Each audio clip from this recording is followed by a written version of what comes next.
Hello YouTube, welcome back to my channel. It's been a while, so just want to give you another update now with regards to the situation here and with regards to my life situation. Before I get started, say hi to my baby boy. Hello there, baby boy. Say hi to the camera. And a future vlogger. Are you gonna be a future vlogger? He's trying to get the camera. Anyway, so guys, I'm gonna start breakfast. This is our breakfast, kind of like a soup. Not breakfast, it's actually 12 o'clock already, or 2 o'clock. So it's gonna be a lunchtime kind of a thing. But yeah, I haven't eaten my breakfast because I spent a lot of time with the baby in the morning. 3 things I'm gonna talk about today regarding the COVID crisis here in Minnesota, COVID situation here, jobs right now, and then my situation as a nurse right now. So those are 3 things I'm going to talk about. So let me eat my food and then stay tuned. I'll talk more about it, okay? Is food good? No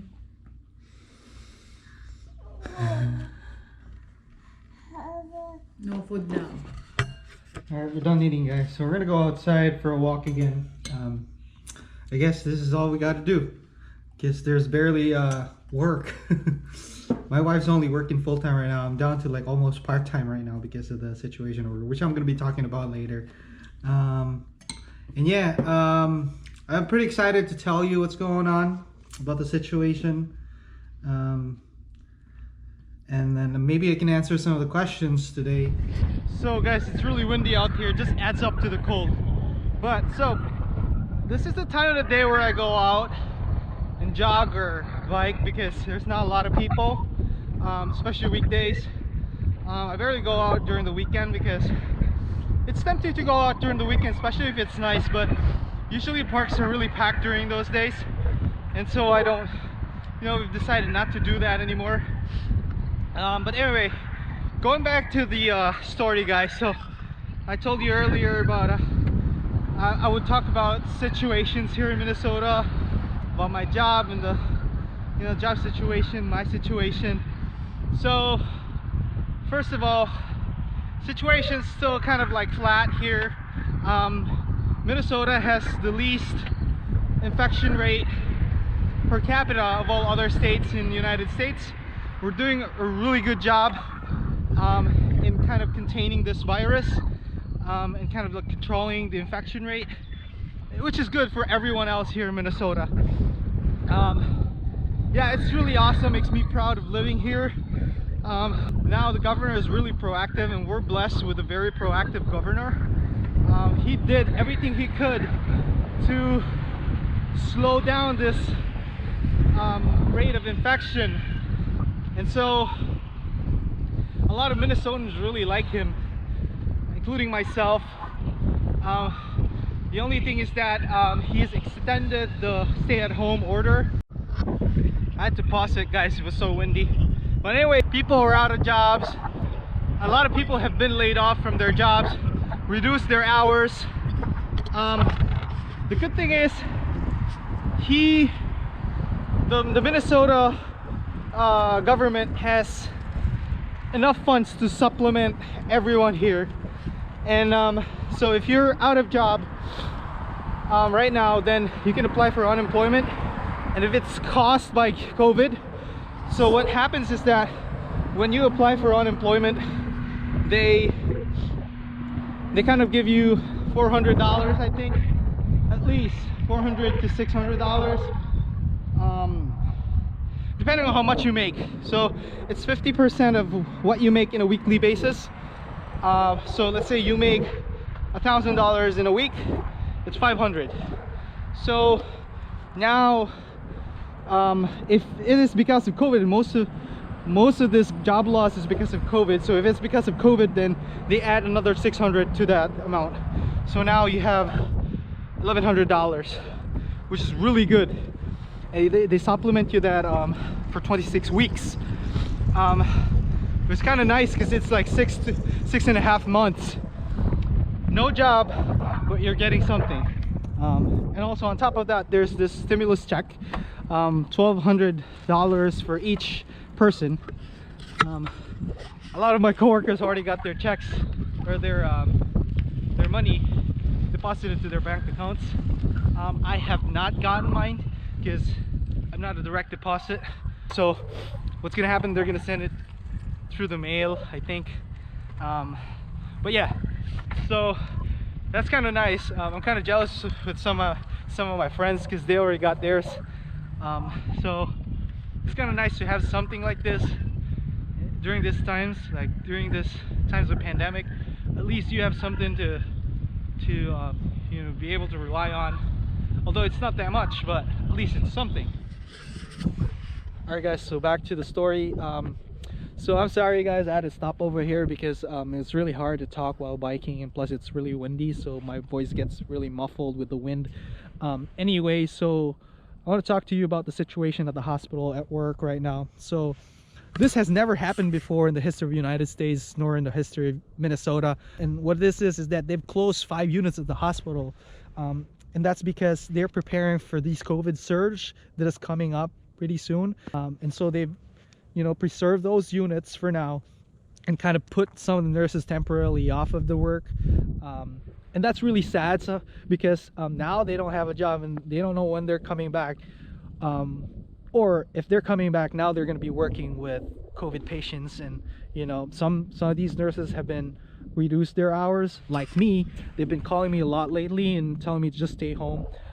Fortunately, I have PTO hours to cover up for those lost hours, but I know pretty soon it'll come down, you know, it'll get reduced significantly. So, and that's the reason why I'm working on getting another job wherein I don't have to work with patients, and you know, instead I'm working on getting a job wherein I could just stay home and do a triage or something. I have a part-time job which is also a triage. I started my training over there already, you know, a few weeks back, but they stopped because they didn't have enough hours to offer right now, because everything's just like slow right now, and there's just really less demand for these type of nurses.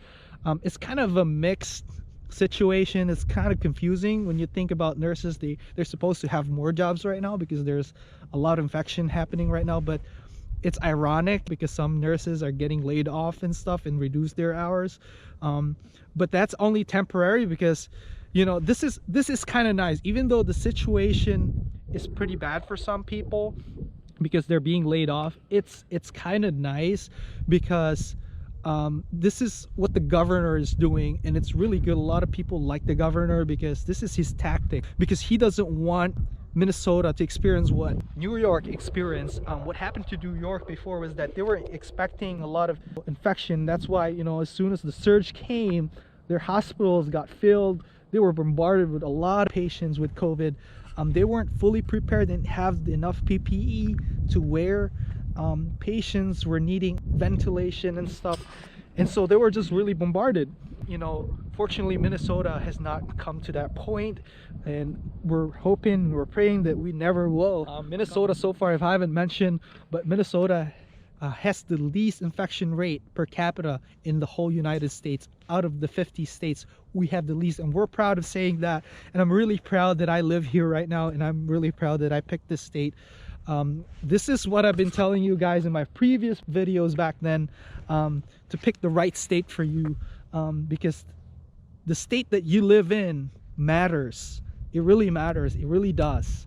And so back to the story. I have another job, a part-time job where I can pick up, but then I quit that. I ended up quitting that job because it's in the nursing home, and a lot of infections happening here in Minnesota were traced back from nursing homes. At least 22% of those cases were from nursing homes. And as a matter of fact, I have this co-worker. She was working with her co-worker at the nursing home. She happens to test a patient who was suspected to have COVID. She swabbed him, but she only had a mask. She didn't have a face shield, so she swabbed him. He tested positive. A few days later, she experienced symptoms, and she also was tested positive. And that's really sad because, you know, these people are supposed to have the right equipment that they need because they're in the front lines, and if they're paid $35 to $40 an hour, that's not worth the risk that they're getting. and I wish the government will just like put an investment. But even though like I can see the, you know, the hardship here, because even if you're gonna put a huge amount of money to invest PPEs, there's always gonna be shortage because there's a lot of infections happening right now, and this is something that the country has never experienced before. And so yeah, it's a really sad situation, and I think there's also a good thing for those people who have been put off of job, because at least they're getting some help from the government for at least 6.5 months, which they don't have to work. They're getting help. They just have to stay home with their family and stuff, and you know, they get paid. It's temporary, but it's something. So that's as far as I can update you guys, and I thank you so much for, you know, continuing to watch and, you know, support my videos. And if you're new to my channel, please continue to subscribe. I will continue on to put out some videos out there that is helpful for you. And if you have any questions, leave them down below in the comment section, and let me know what other videos you want me to make in the future. If you have any questions about this video, let me know also down in the comments. And please, if you're new, subscribe by hitting the bell button so I can notify on my next videos. And like I always say, please continue to be mindful about what's happening right now. It's unprecedented times. Be careful out there. Always wash your hands, protect yourself, wear a mask. Always wear a mask. It works. And stay away from crowded people. Peace out.